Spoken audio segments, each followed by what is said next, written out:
এই বিশ্বজগতের সব পাপ কাজের বীজ যেটাকে বলে সেটা হচ্ছে হিংসা, বিদ্বেষ, লোভ, লালসা।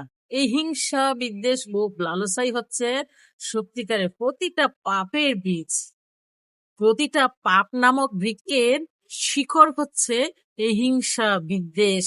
নিজেকে সবসময় হিংসা, বিদ্বেষ, লোভ, লালসা মুক্ত করার চেষ্টা করুন। এই হিংসা, বিদ্বেষ, লোভ, লালসা থেকে মুক্ত করতে পেরেছেন তো পাপ থেকেও আপনি মুক্ত হতে পারবেন ইনশাল্লাহ। নিজেদের বাড়ি আর ভাড়া বাসা দুটোর মধ্যে অনেক তফাৎ, অনেকখানি তফাৎ দুটোর মধ্যে।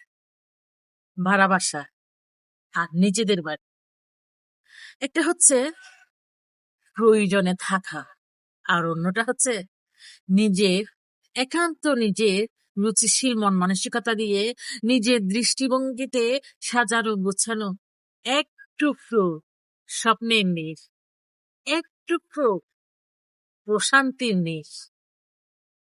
মানুষ স্বপ্ন দেখে আর সেই স্বপ্ন বাস্তবায়নের চেষ্টায়, সেই স্বপ্ন পূরণের প্রসেসটাই কিন্তু তার সমস্ত জীবন সে ইনভেস্ট করে। বাট জীবনে সেটাই ঘটে যেটা আল্লাহ পাক চান, যেটা আল্লাহ পাক পছন্দ করেন।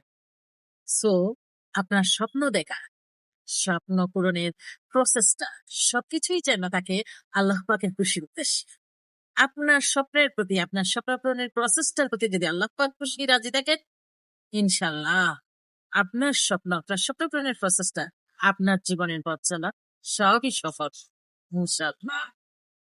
সত্যিকারের মনুষ্যত্ব সম্পন্ন মানুষগুলো সবসময় মনের গভীর দিকে নিজের আত্মবিশ্বাসে, নিজের কাজে এবং কথায় দুটোতে ব্যালেন্স করে চলে।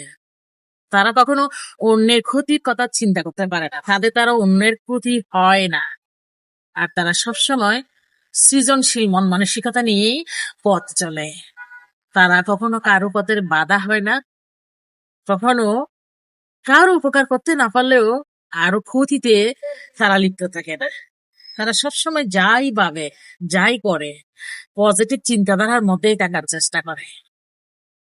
তারা দেখতে খুব সাধারণ হলেও আসলে সত্যিকারের মনুষ্যত্ব সম্পন্ন মানুষ তারাই, যারা অন্যের ক্ষতি তো করে না, অন্যের ক্ষতির চিন্তাটুকুও করে না।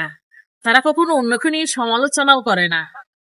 তারা নিজের দোষ কি সেটা নিজের বিবেকের কাছে বারবার প্রশ্ন করে বের করে নেয়। তারা নিজেদেরকে সংশোধন করার চেষ্টা করে। আর এরাই হচ্ছে সত্যিকারের মানুষ।